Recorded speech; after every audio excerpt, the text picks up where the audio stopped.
Naše je društvo, braćo, od mnogih bolesti obolilo. Jedna od njih je u svim sferama našega življenja mnoštvo ulizica kojima riječ ne služi ni za šta osim da hvale ono što hvale vrijedno nije, kako bi doživjeli svoj vlastiti probitak u društvu, kako bi se domogli onoga što im ne pripada i kako bi zauzeli ono čega dostojni nisu.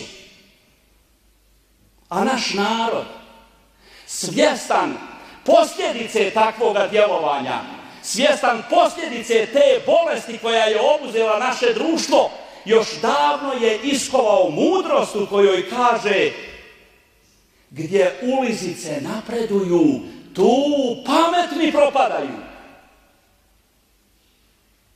Naše društvo stagnira.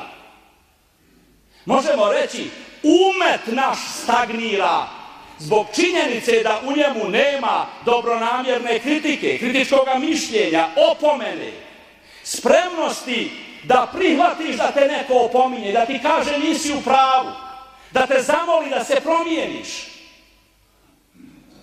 Kada bi vi danas uputili kritiku nekome koji je na položaju, državi, vjeri, bilo gdje, on bi vam zamjerio, naljutio bi se na vas. Možda kad bi imao priliku da vam se osveti, i to bi vam učinio. Zaboravljaju ta naša braća muslimanska da je ovdje na ovom mjestu stajao Omer radijallahu anhu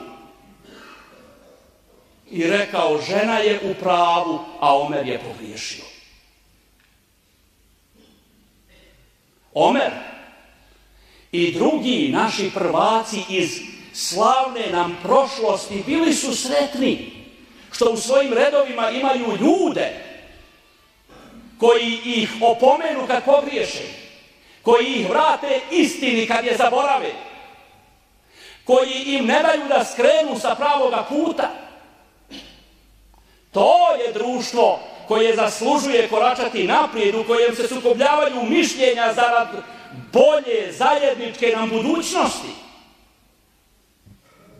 Šafija, veliki učenjak naš, kaže: nikad nisam raspravljao sa učenjacima moga vremena, a da nisam poželio da istina, ono što je tačno u rješenju ovog problema o kojem raspravljamo, dođe iz njegovih usta.